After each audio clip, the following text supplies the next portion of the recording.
احتیاطی تدابیر اختیار کرنے کا ہمارا مذہب ہمیں تعلیم دیتا ہے، ہمیں تلقین کرتا ہے۔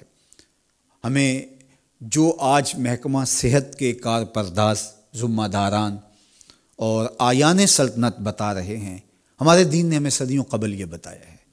ہم دن میں 5 مرتبہ وضو کرتے ہیں اور بار بار اپنی صفائی کا لحاظ اور خیال رکھتے ہیں۔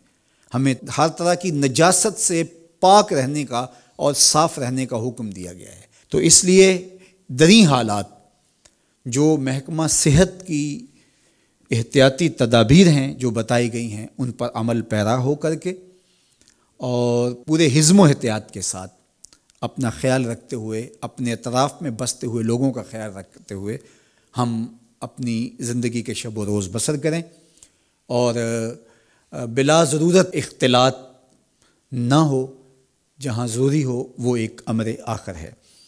اور دوسری بات یہ ہے کہ اس حالت میں جب کہ کاروبار سکڑ رہے ہیں اور معیشت تنگ ہو رہی ہے اور ملک میں لاک ڈاؤن کی سی کیفیت ہے، تو ظاہر ہے وہ لوگ جو ہر روز کماتے ہیں اور ہر روز اپنے بچوں کا پیٹ بھرتے ہیں، ان کے لیے مشکلات سب سے زیادہ ہیں۔ ایک تو بیماری کا خوف اور دوسرا اپنے بچوں کے بھوکے رہنے کا خدشہ۔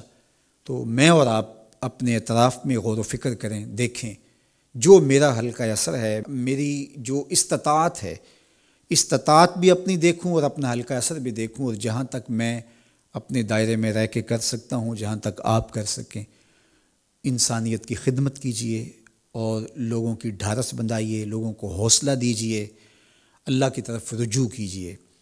اللہ تعالیٰ اس بیماری سے، اس وبا سے، اس ابتلا سے، اس آزمائش اور اس کڑے امتحان سے ہمیں نجات عطا فرمائے اور اس وبا کو بہت جلد وطن عزیز سے دور فرما دے۔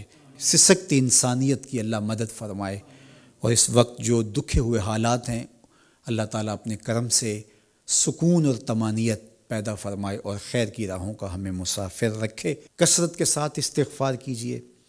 حضرت سیدنا عمر رضی اللہ تعالیٰ عنہ فرماتے ہیں کہ آسمان سے کڑکتی ہوئی بجلیاں بھی اتر رہی ہوں، جو استغفار کر رہا ہو اللہ اس کو محفوظ فرمائے گا۔ حضرت امام شافعی فرماتے ہیں کہ وبا کے لیے میں نے تسبیح سے بہتر کوئی وظیفہ نہیں دیکھا۔ تو اللہ کی تسبیح بولیے، استغفار پڑھیے، اور مختلف معصورہ دعائیں جو مختلف احادیث میں آپ تک مختلف ذرائع سے پہنچ رہی ہیں، تو ان کو آپ ورد زباں کیجیے۔ کرونا ایک دردناک مرض ہے اس وقت جو وبائی شکل اختیار کر گیا ہے، تو جتنا تذکرہ ہم بیٹھ کے اس کا کرتے ہیں، تو اتنا ہی تسبیح و تحلیل، ذکر، اذکار اور معصورہ دعاؤں میں صرف کریں، قرآن مجید کی تلاوت کریں۔ وقت مل گیا، فرصت ہوئی تو قضا نمازیں اگر ہمارے ذمے ہیں تو اس موقع پہ ہمیں قضا نمازیں ادا کر کے اللہ کا قرض ادا کرنے کی کوشش بھی کرنی چاہیے۔